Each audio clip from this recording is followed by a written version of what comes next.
Wapendwa wasikilizaji wa Bufuliru TV, kwa siku ya leo tumewaletea mgeni mpendwa ambaye tutakwenda kuongea naye kwa siku ya leo ili aweze kutuambia mengi kulingana na tatizo ambalo tumekuwa tukisikia na kuona kwenye mitandao ya kijamii kuhusu Wabembe wa Fuliru kwa ngambo ya Fizi Misisi, na tulitaka kujua mengi na najua wengi wanahitaji kujua nini kilikuwa kinaendelea ama nini kinaendelea kule.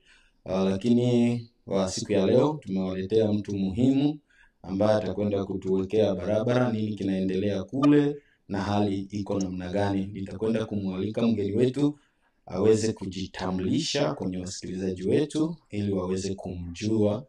Karibu sana mgeni wetu. Nashukuru sana. Ni coordinateur wa ele politique ya wazalendo province yetu ya Sud Kivu, na Lufumbu Kibambala mwami wejuki, ambaye anapatikana kwenye mic ya TV yetu hapo mtangazaji. Asante sana. Tumesikia kama ni mtu wa karibu sana ya wazalendo ama muhimu sana. Najua kama wasikilizaji wetu watakwenda kupata kile ambacho walikuwa wanatarajia. Tulikuwa napenda kujua nini kilikuwa kinaendelea Fizi Misisi kati ya Wabembe na Wafuliru.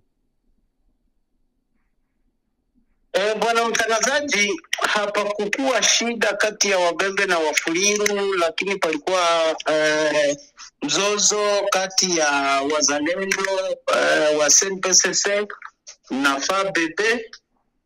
Ndio walikuwa na mzozo, walifia Matamba, huyu Kamba.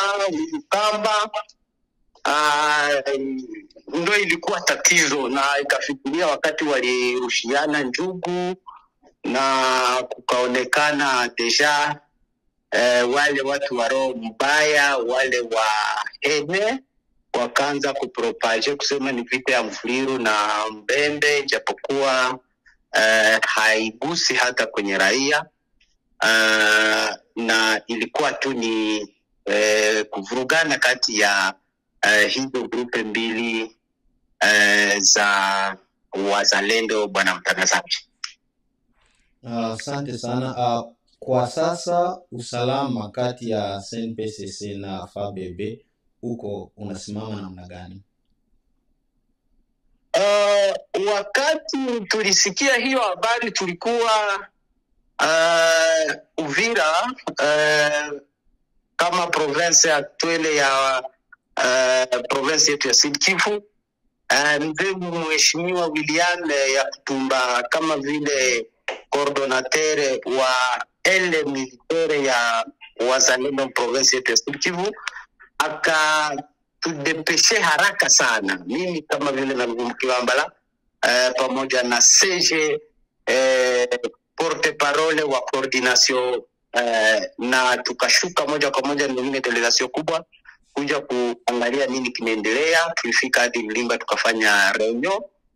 Lulimba ni sektere ya Nganja, groupement ambayo inaongoza kijiji cha Misisi, na tukapatanisha pale. Na juzi tulifika hapa Misisi. Jana tulifanya mitingi mikubwa sana na kuambia watu ya kwamba hakuna vita na amani ipatikane na kila kitu kiwe poa, na kila raia afanye kazi zake kama ilivyo. Bwana mtangazaji,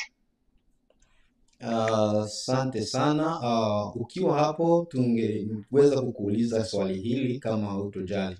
Watu wanapenda kuzungumza, nasikia watu wengi wanapenda kuzungumza kusema kwamba shida zaidi ni kati ya viongozi wawili wa FABB na wa SNPCC ambaye ni Ngoma Nzito na ya Kutumba.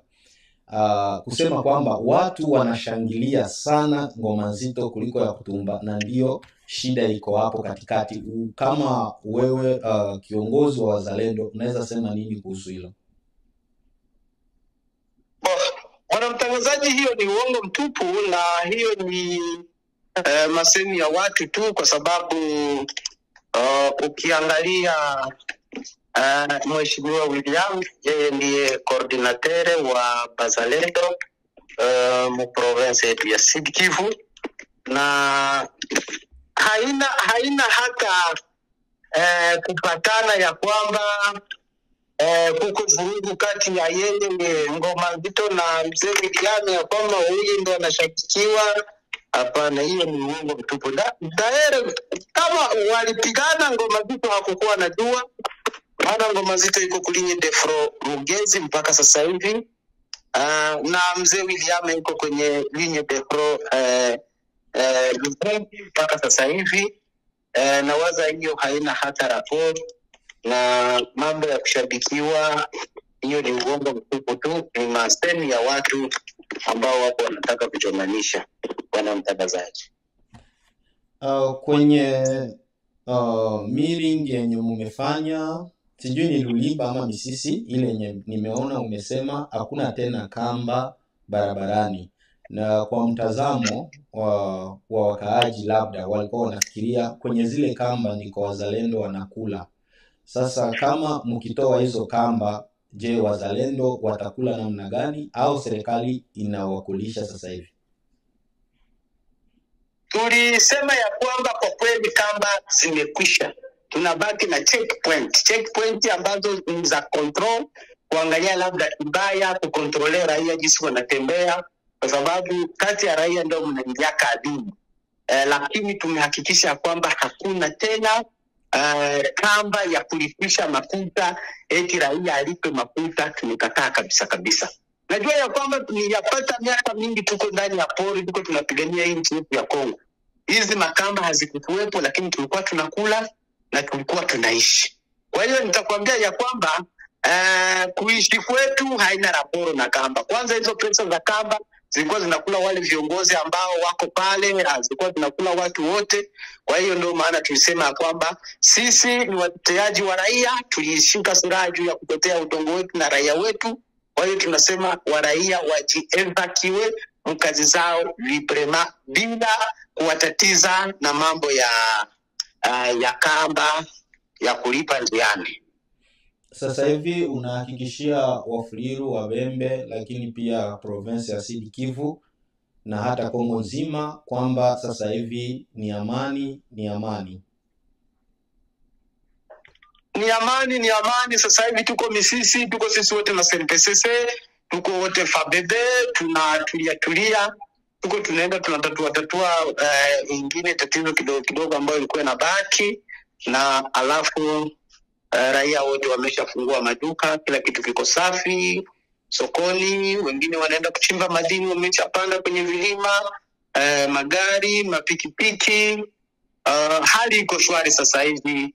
Bwana mtangazaji, ni shamra. Mimi mwenyewe nishaingia kwenye restaurant, nimeshakula maharagi na viazi na chai. Sasa hivi hewa iko shwari kabisa, na ninaona ya kwamba mvua iko karibu kunyesha, mimea hizi yote watu wakavune mavuno. Bwana mtangazaji, asante sana, shukrani. Na watu wote nawaza wamesikia, wakulima waende shambani, wanaochuruza wachuruze, amani.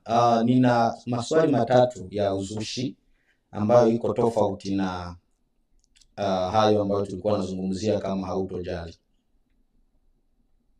Haina shida.